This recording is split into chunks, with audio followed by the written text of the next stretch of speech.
मुल्क में बारिश बरसाने वाले सिस्टम की एंट्री। कराची में बूंदाबांदी, नाज़ाबाद, सुरजानी टाउन, गुलशन इकबाल, तारिक रोड, कुरंगी समेत मुख्तलिफ मकामात पर रिमझिम। सिंध में दादू, मेहर, खैरपुर में गरज चमक के साथ बादल बरसे। मवासलाती निज़ाम दरहम बरहम। पंजाब में बुरेवाला, बहावलपुर, साहिवाल समेत दीगर कई शहरों में कहीं बारिश तो कहीं ग्यालाबारी। मुल्तान में छत गिरने से 2 अफराद जाँ बहक। बहावल नगर में 2 जख्मी हो गए। बलूचिस्तान, खैबर पख्तूनख्वा, कश्मीर, गिलगित बल्तिस्तान में भी बादलों की घनगरज। इस्लामाबाद, रावलपिंडी, लाहौर समेत मुल्क के मुख्तलिफ मकामात पर आज भी बारिश मुतवक्का है। पंजाब में इंतखाबात की अदालत हुक्म पर इलेक्शन कमीशन की नजरसानी दरख्वास्त की समाअत आज होगी। चीफ जस्टिस पाकिस्तान उमर अता बंदियाल की सरबराही में 3 रुकनी बेंच समाअत करेगा। जस्टिस एजाजुल अहसन और जस्टिस मुनीब अख्तर बेंच में शामिल हैं। केस में गुज़िश्ता समाअत के दौरान तहरीक इंसाफ ने अपना जवाब जमा करते हुए कहा था कि इलेक्शन कमीशन चाहता है कि सुप्रीम कोर्ट नजरिया ज़रूरत को जिंदा करे। तहरीक इंसाफ ने इलेक्शन कमीशन की नजरसानी अपील मुस्तरद करने की इस्तदा कर रखी है। तुर्किया में सदारती इलेक्शन का दूसरा मरहला। रजब तैयब एर्दोगान अवाम का एतमाद हासिल करने में एक बार फिर कामयाब। तीसरी बार मुंतखब। तुर्क मीडिया के मुताबिक रजब तैयब एर्दोगान को 52.1% वोट मिले। अपोजिशन मीडिया उम्मीदवार कमाल खलीज ओगलो 47.7% वोट ले सके हैं। एर्दोगान की जीत तुर्किया के मुख्तलिफ शहरों में जश्न। नौजवान सड़कों पर निकल आए। दुनिया भर से मुबारकबाद दूंगा सिलसिला जारी। तुर्क सदर रजब तैयब एर्दोगान ने फतह का गीत गाकर जश्न मनाया। कहते हैं कि अवाम ने एक मरतबा फिर इक़्तिदार सौंपा। आज एक बार फिर अपनी तारीख रकम कर रहे हैं। बस हैसियत कौम इत्तेहाद ज़रूर बरकरार रखेंगे।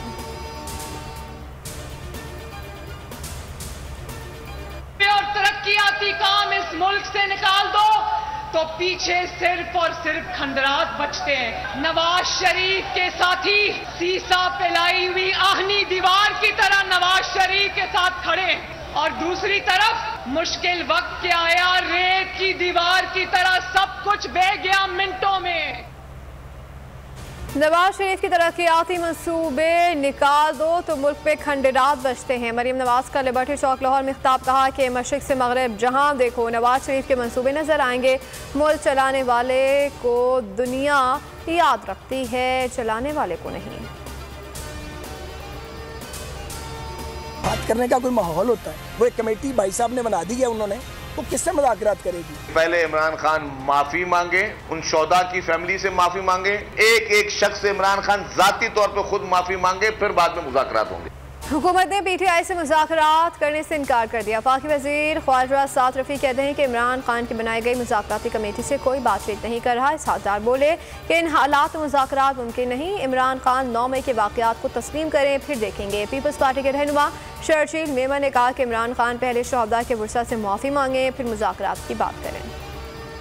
इंटेलिजेंस एजेंसीज उन्होंने एक गुफ्तगू जो है वो इंटरसेप्ट की। उस गुफ्तगू में 2 तरह की जो है वो प्लानिंग की जा रही थी कि बाकायदा जो है वो एक घर के ऊपर रेड हो, जो घर जो है वो किसी PTI के नॉन वर्कर का घर हो और वहाँ पे फायरिंग का वाक़या पेश आए और उसको जो है वो फिर इस मकसद के लिए इस्तेमाल किया जाए कि देखें यहाँ पे इंसानी हकूक़ की किस तरह से खिलाफ वर्जी हो रही है। इंटेलिजेंस एजेंसी ने गुफ्तगू पकड़ी है। गुफ्तगू में 2 तरह की मनसूबाबंदी की जा रही थी। एक किसी के घर रेप और फायरिंग के वाक़े की साजिश थी। दूसरा प्लान था कि रेप एक्ट किया जाए और मुज़िम कानून नाफिज करने वाले इदारों पर लगाया जाए, फिर मामला आलमी मीडिया पर उछाला जाए ताकि पाकिस्तान में इंसानी हकूक़ की खिलाफ वर्जी की जा रही है। वज़ीर दाखिला राना सनाउल्लाह की न्यूज़ कॉन्फ्रेंस बोले कि साजिश तैयार थी जिसे नाकाम बना दिया गया।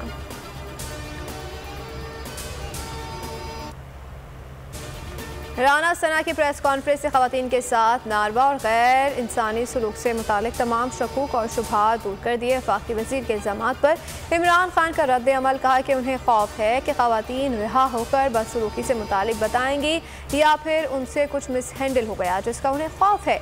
मज़ीद कहा कि अपनी ज़िंदगी में ख़वातीन के साथ ऐसा सलूक नहीं देखा जो इस दौर में हो रहा है।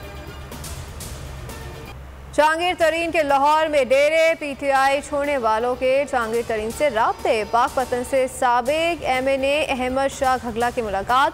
साबिक MPA सईद अकबर नूरानी भी नई पार्टी का हिस्सा होंगे। मुलाकातों में ओन चौधरी भी मौजूद थे। नई जमात के नामों पर गौर किया गया।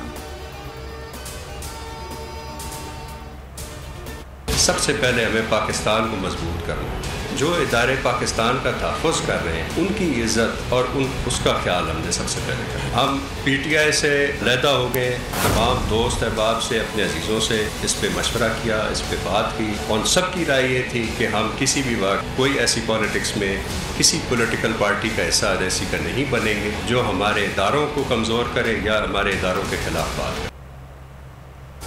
साबिक MPA मलिक खुर्रम अली का PTI छोड़ने का ऐलान। न्यूज़ कॉन्फ्रेंस में कहा कि तमाम दोस्तों से मुशावरत के बाद अलहदगी का फैसला किया।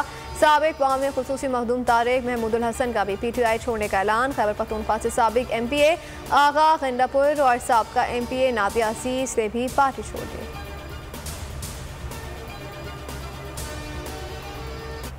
खान साहब को भी मैं जितनी दफ़ा मिला हूँ, मैं इसीलिए मिला हूँ यहाँ के माहौल बेहतर करें, और मैं बार बार ये कहता हूँ कि ये आखिरी हमारी होप जो है इस पाकिस्तान की, वो हमारी आर्म फोर्सेस। अगर इसको हम मुतनाज़ बना देंगे तो मैं आपको यकीन से कह रहा हूँ इस वक्त जो हालात हैं इस मुल्क के, वो डू और डाई वाले हैं।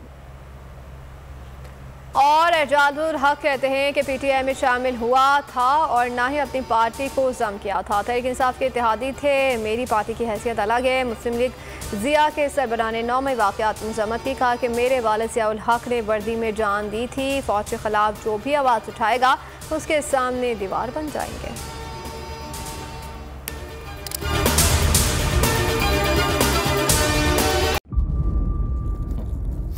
इंतज़ार था ना, चलो इस बार वो करते हैं जो इससे पहले किया ही नहीं। किस्मत की आंखों में आंखें डाल के जीतना होगा। सब में है शेर जैसी राह, जर्रा जर्रा भी हर कंटेस्टेंट को लगेगा पहाड़। लड़खड़ाना नहीं है, खोल दो अपने पंख अगर आसमान छूना है। अबे लग रहा है ये सब पहले भी कहीं सुना है। एंटरटेनमेंट की गारंटी जनाब, क्योंकि यहाँ खेलोगे कूदोगे तो बनोगे नवाब। खुश रहो पाकिस्तान। खुश रहो पाकिस्तान, बुध और जुमेरात शाम 7 बजे सिर्फ बोल एंटरटेनमेंट पर। सब्सक्राइब करें और बेल दबाएं ताकि कोई खबर रह न जाए।